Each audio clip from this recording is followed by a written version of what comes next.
each one of you know, you really nourished us with your love over the years. Thank you very much. This is a beautiful celebration for two unbiased, amazing people, and we could not think, we couldn't think of a more wonderful crowd to share it with. So we're going to have a couple of songs next. One is a traditional song called Epitrapezio, which has been celebrated, this form of music, certainly for centuries, probably millennia, in this style, just to honor sort of a tap to tradition, which with family keeps us grounded.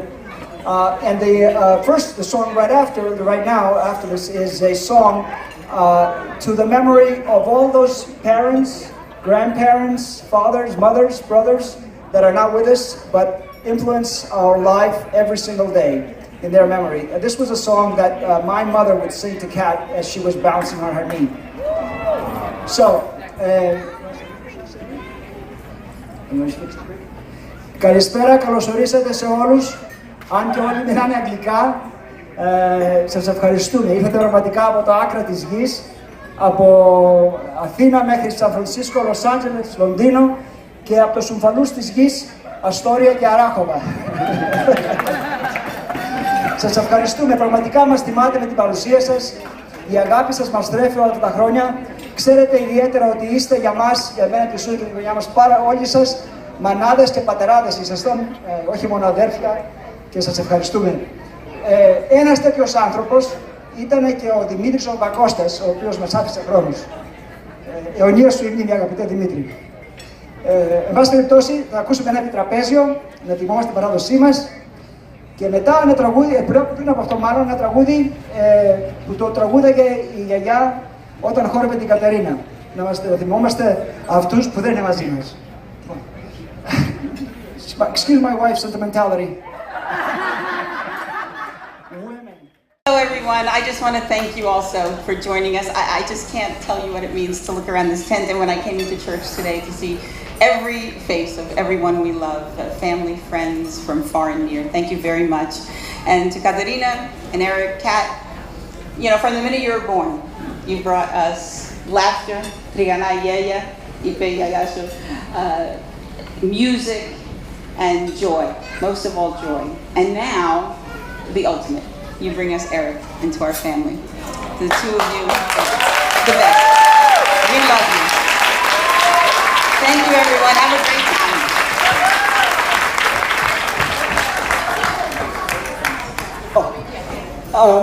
Can we ask Father Elias, Father Theophanis, minister, to come up to bless?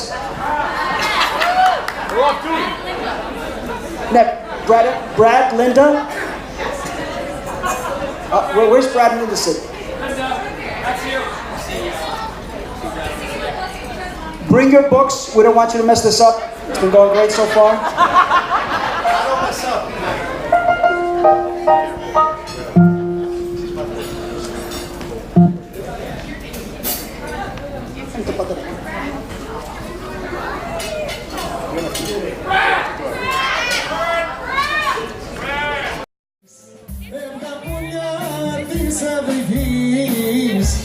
Ακόμα να βανείς, φεύγα πουλιά της αυγής.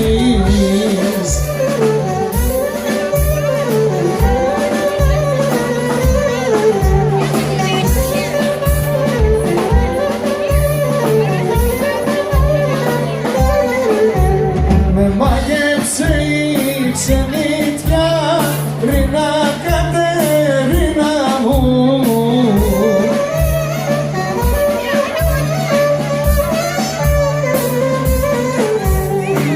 Και το Θεό μου χάνω, Ρίνα Κατερίνα μου. Αχ, και το Θεό μου χάνω, Ρίνα Κατερίνα μου.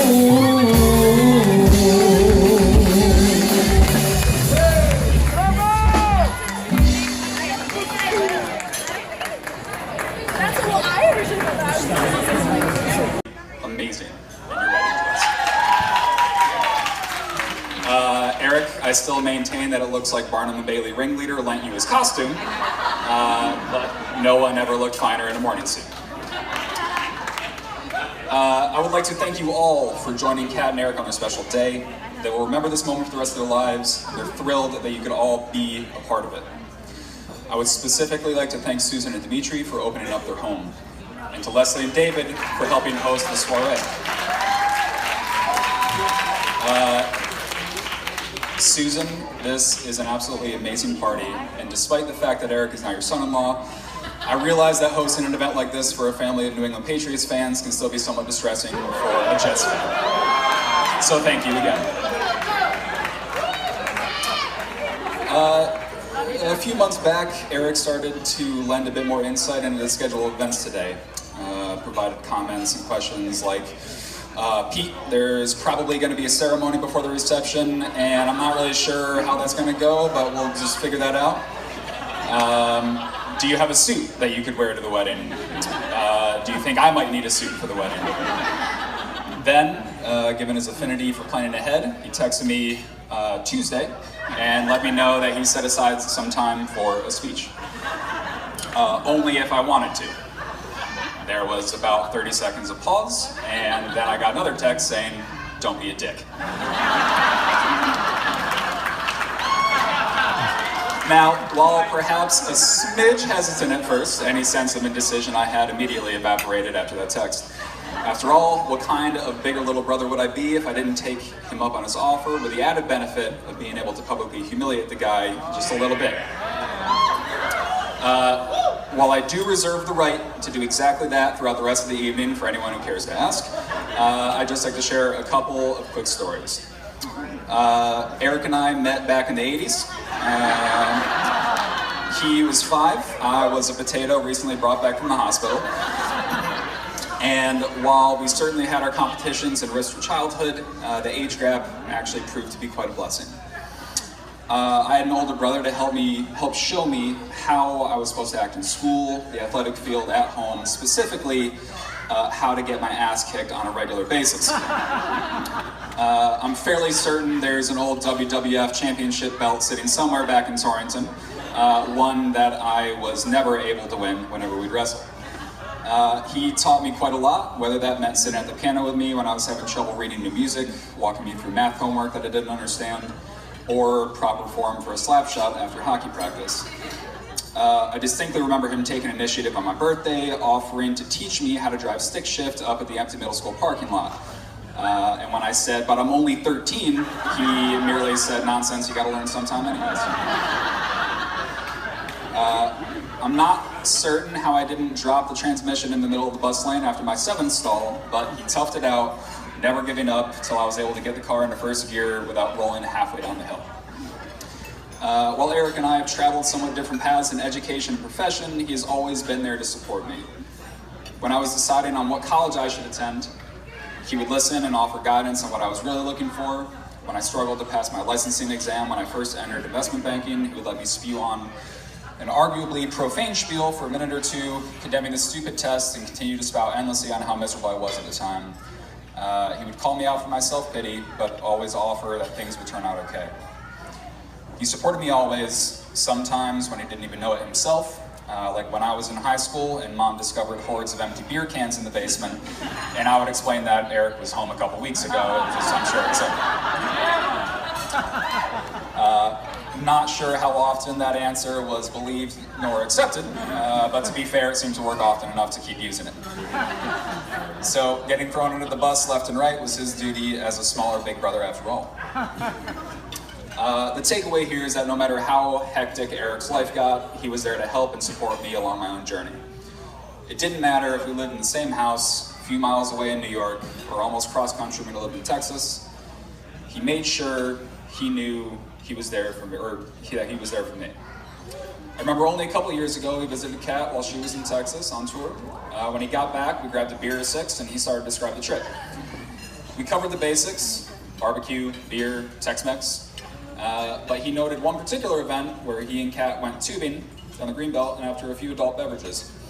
Eric explained that while on the river, he looked at Kat and told her, "I'm gonna marry you one day." Kat apparently said something to the effect of, yeah, okay. But I knew at that point that it would only be a matter of time until I had another sister. So Kat, While Eric will always be my smaller big brother who helps and supports me in my times of need, I can guarantee that he will always be there to help and support you as your husband through thick and through thin.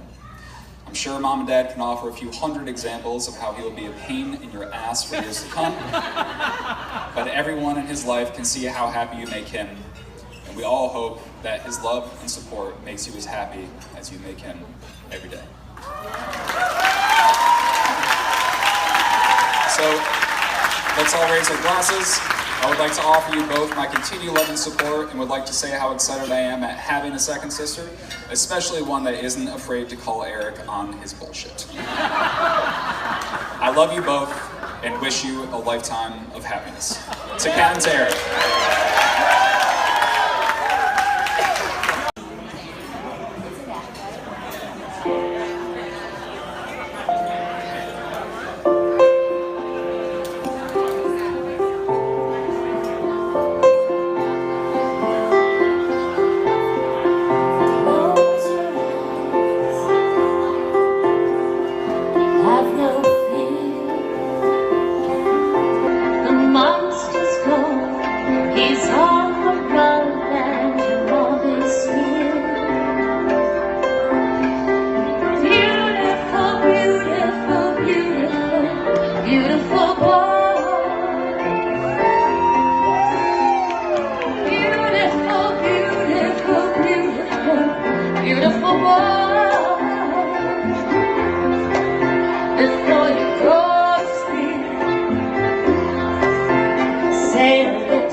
Hasta na de mi sune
watch the clock, it's time to roll.